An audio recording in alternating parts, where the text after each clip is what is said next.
Lectura del libro de Ruth.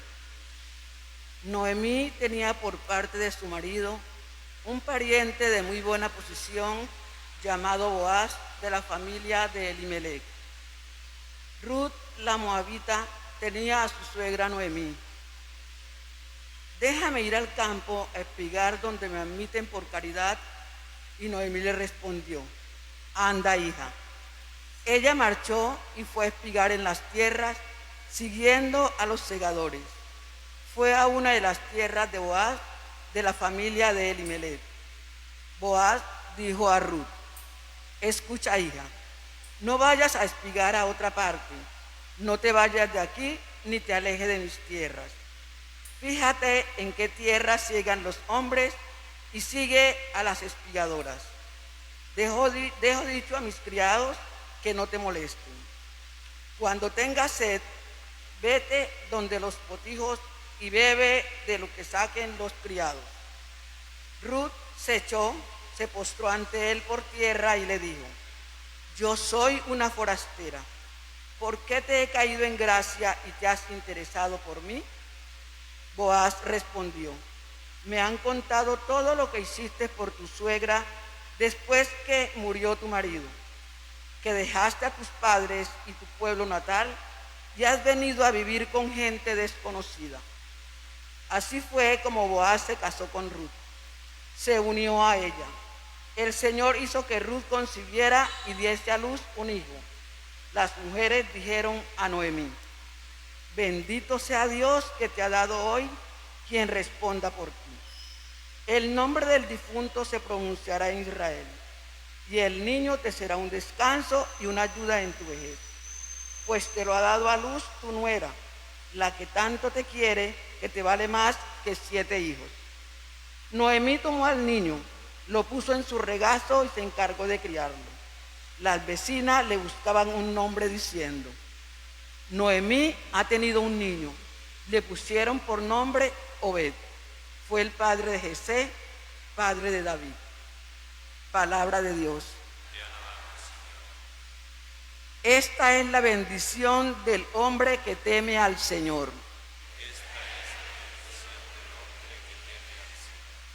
Dichoso el que teme al Señor y sigue sus caminos.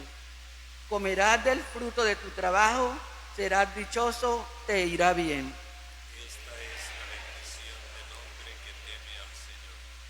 Tu mujer como parra fecunda en medio de tu casa, tus hijos como renuevo de olivos alrededor de tu mesa.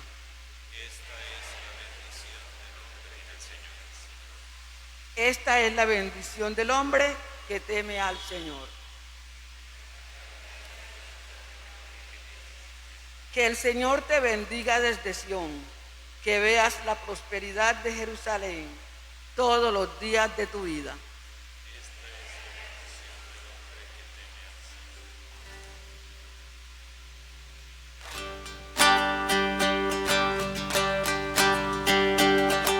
Ale, ale, aleluya.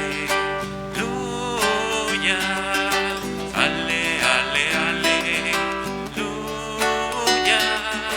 Ale, ale, aleluya. Aleluya, aleluya. Aleluya, aleluya.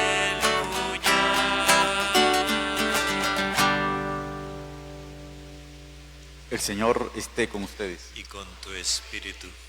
Lectura del Santo Evangelio según San Mateo. Gloria a ti, Señor. En aquel tiempo Jesús habló a la gente y a sus discípulos, diciendo, en la cátedra de Moisés se han sentado los escribas y los fariseos. Haced y cumplid lo que os digan, pero no hagáis lo que ellos hacen, porque ellos no hacen lo que dicen.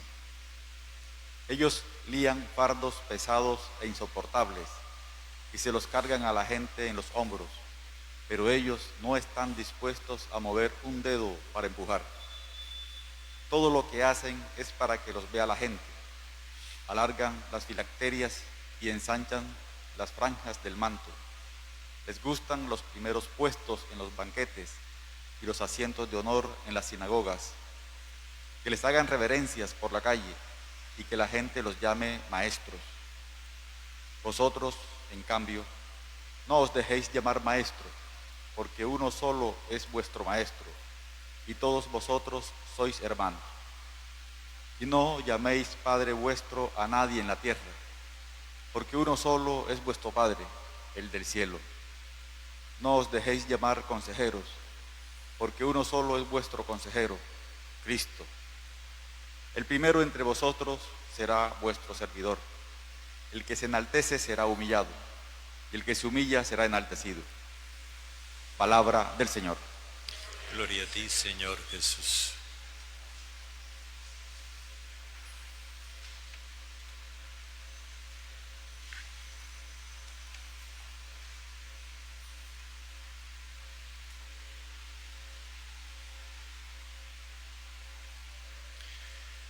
Ayer veíamos cómo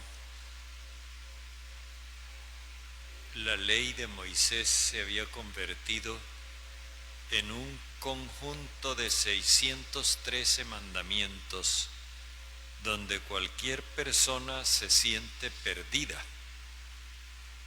¿Cómo hacer para tener en la mente presentes 613 mandamientos y cumplirlos? La vida se le había vuelto insoportable para el judío porque no había manera de poder complacer a ese Dios cositero. Por eso ahora Jesús va a la raíz del problema, que está en una sustitución. Él dice, les dice a los discípulos y a la gente, él quiere como abrirles los ojos a los que están o ciegos o encandilados. En la cátedra de Moisés se han sentado los letrados y los fariseos. La cátedra de Moisés es la silla de enseñar Moisés, que es un sentido figurado, como nosotros hablamos de la cátedra en una universidad y no es una silla, es una asignatura. Bien, la cátedra de Moisés, según lo que estaba anunciado en el libro del Deuteronomio, iba a ser ocupada por los profetas. Cuando Jesús dice que en la cátedra de Moisés se sentaron los letrados y los fariseos, los letrados que son los intérpretes de la ley, los que han convertido la ley en esa proliferación de 613 mandamientos, y los fariseos que son sus seguidores. Está hablando entonces de que hubo una usurpación. La cátedra de Moisés era para que la ocuparan los profetas y estos sustituyeron a los profetas, les quitaron el puesto a los profetas y ellos se dedicaron a hacer lo que supuestamente haría Moisés. Pero en realidad aquí se ha producido un cambio enorme, porque los profetas lo que hacían era mantener en el pueblo la relación del pueblo con Dios. En cambio, los letrados y los fariseos han convertido esa relación en la relación del pueblo con un código. La diferencia es enorme. El código es frío y exigente. Dios, en cambio, es una persona cálida, amorosa, que está en el propósito de ayudar al ser humano. Y por eso Jesús hace uso de una ironía que a veces no la percibimos. Dice, hagan y cumplan lo que digan, pero no hagan lo que ellos hacen. Jesús descalifica tanto la enseñanza como la conducta de los letrados y los fariseos. Y si nos pone esa especie de galimatías allí, es para hacernos ver, eso no tiene ninguna razón de hacerle caso. Y para explicarse mejor, muestra una cosa. Hace unos días veíamos que un hombre se le acerca a Jesús, aquel jovencito, preguntándole qué tenía que hacer para heredar la vida eterna, para conseguir la vida eterna. Y Jesús le muestra qué es lo que él tiene que ser, en vez de hacer, ser. Bueno, aquí ahora se trata de que en vez de ser, ellos quieren aparecer. Quieren aparecer como los que le muestran a la gente el camino de Dios. Pero en realidad lo que hacen es distinto. Son unos controladores que pretenden decirles a los demás lo que ellos tienen que hacer, pero ellos no ayudan en absoluto. Amarran fardos pesados e insoportables y se los cargan a la gente en los hombros, pero no están dispuestos a mover un dedo para empujar. Ellos ponen las cargas, las obligaciones sobre la gente.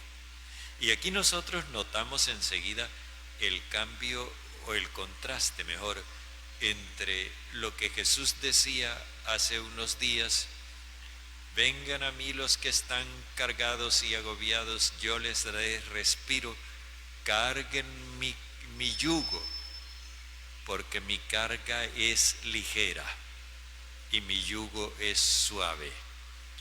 Frente a esa carga ligera y a ese yugo suave, aquí está una carga pesada e insoportable.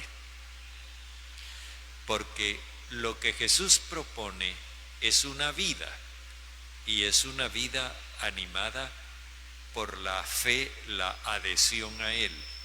Aquí lo que proponen los letrados es una sumisión a un código que ellos mismos han elaborado. Dios desaparece. Aquí el hombre se tiene que entender es con el código, no con la persona. Pero en el fondo, lo que hay detrás de todo esto es el deseo que ellos tienen de aparecer. Quieren aparecer como personas de autoridad, cuando en realidad lo que son es hombres controladores. Quieren aparecer como personas dignas, y en realidad son hombres vanidosos. Todo lo que hacen es para que los vea la gente.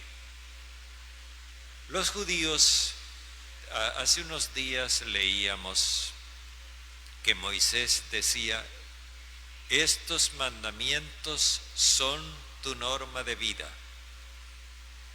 Póntelos en la frente y amárralos en la muñeca. Con eso lo que quería decir es que ellos rijan tu conducta, tu pensamiento y también tus actuaciones. Pero ellos lo interpretaron al pie de la letra, y entonces cogieron unas tiras, como esas balacas que usan los deportistas para que el sudor no se les venga para la cara. Y entonces con esas tiras, con unos preceptos de la ley escritos allí, y se los amarraban en la frente o también en las muñecas. Eso era una cosa como material y no espiritual. Todo lo que hacen es para que los vea la gente, alargan las filacterias y ensanchan las franjas del manto. Las franjas donde se escribían esos preceptos. Les gustan los primeros puestos en los banquetes y los asientos de honor en las sinagogas. Resulta que en la vida civil ellos reclamaban cierta preeminencia en los banquetes, porque eran letrados, debía dárseles cierta prelación. Recuerdan que hace unos días comentábamos que ellos se eximían de pagar el impuesto de las 2 dracmas. Eso era para el común de la gente, ellos estaban exentos. Ahora, ellos, por su condición de letrados, reclaman que se les dé un tratamiento particular, especial. Y por eso, en los banquetes, los primeros puestos tenían que ser para ellos. Y en las sinagogas también. En las sinagogas, todo el pueblo estaba de frente a una especie de armario donde estaban los rollos de la ley. Ellos se colocaban en unas sillas dándole la espalda a los rollos de la ley y de cara al pueblo para ser vistos por la gente. Dice, piden que la gente les haga reverencias por la calle y que los llame maestro, maestro en el sentido de Señor mío. Pues bueno, dice ahora Jesús, dirigiéndose a los discípulos, no llamen maestro a ninguno, ni se dejen llamar maestros ustedes, porque uno solo es su maestro y todos ustedes son hermanos. Aquí es muy importante que no caigamos en una trampa. Nosotros podríamos pensar que Jesús está prohibiendo el uso de determinadas palabras. Y entonces, con suprimir esas palabras del diccionario, ya nos damos por bien servidos. Pero no, lo que Jesús está haciendo no es estableciendo una nueva casuística. Ahora, en vez de lo que decían los letrados, ahora lo que dice Jesús es lo prohibido. No, Jesús no está prohibiendo el uso de palabras. Él está indicando o contraindicando ciertas actitudes. No se llamen maestros unos a otros. No es porque la palabra maestro sea mala, no. Es porque ustedes todos son hermanos. O sea, cuando se llaman maestros, están estableciendo rangos entre ellos y ellos debieran comportarse como iguales. O sea, lo que Jesús está diciendo es, no usen títulos que los pongan a unos por encima de los otros, porque todos ustedes son hermanos. Lo mismo sucede cuando dice, no llamen padre de ustedes a nadie en la tierra, porque uno solo es su Padre, el del cielo. Tampoco está impidiendo la palabra padre. Lo que él está dando a entender es que el padre en la cultura hebrea era el transmisor de la tradición y el modelo de conducta. Para nosotros, los discípulos de Jesús, el único modelo de conducta es Dios, porque todos nosotros somos hijos. Esto es muy importante porque a veces a nosotros los curas nos llaman padre, y cuando los padres metemos la pata, entonces la gente se enemista con Dios. No, nosotros no somos el modelo de conducta. El modelo de conducta es el Padre Celestial. Que nos llamen padre, vaya y venga. Ese no es el problema. El problema es que nos tomen como si nosotros fuéramos modelo de conducta y porque el cura se emborrachó, yo también me voy a emborrachar. Porque el cura es tramposo, yo también voy a volverme tramposo. No, es eso lo que Jesús está diciendo. No está simplemente prohibiendo palabras, que sería ridículo, sino actitudes. Y por último dice, no se dejen llamar directores porque uno solo es su director, el Mesías. No se trata tampoco de no usar la palabra director y entonces en la escuela al director hay que decirle señor no sé qué cosa o buscar. Me estoy acordando de una vez que un amigo mío fue a un almacén a buscar unos productos. Él es chef de cocina y fue a buscar unos productos y le dijo al propietario, vengo a buscar carne de diablo. Entiendo que ese es un enlatado. Él le puso una chica, le dijo, vea, atiéndeme a este señor. Y entonces la chica, cuando él le dijo, deme unas muestras de carne de diablo y cuál es la mejor que tienen. Entonces la muchacha salió toda como esquiva y fue a un estante y agarró unas latas y le dijo, aquí están las distintas muestras de carne del enemigo. No se atrevía a pronunciar la palabra porque le parecía que si la pronunciaba la iba a poseer el diablo. Eso ya es superstición. Eso no tiene sentido. Jesús lo que nos está diciendo es que nosotros no podemos tomar a ninguno por director nuestro, porque el único que nos guía es el Mesías. Y como remate de todo esto dice, el primero entre ustedes sea servidor de ustedes. Es el criterio que él ha venido dando a lo largo de todo el trayecto. Si nosotros queremos estar en primera línea, tenemos que ser servidores de los demás. Esa es la primera línea de los cristianos, el servicio. Porque de lo contrario, si nosotros andamos inflándonos, vamos a terminar desinflados.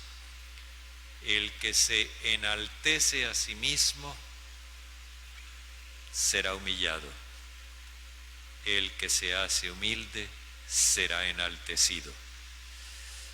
Eso es una cosa que nosotros encontramos con frecuencia en nuestra convivencia ordinaria. Cuanto más tratamos de darnos ínfulas, tanto más nos encontramos con la resistencia que incluso nos quiere ridiculizar. En cambio, si nos mostramos como iguales a los demás, porque la humildad no es inferioridad sino igualdad, si nos mostramos como iguales a los demás, en esa medida encontramos aceptación.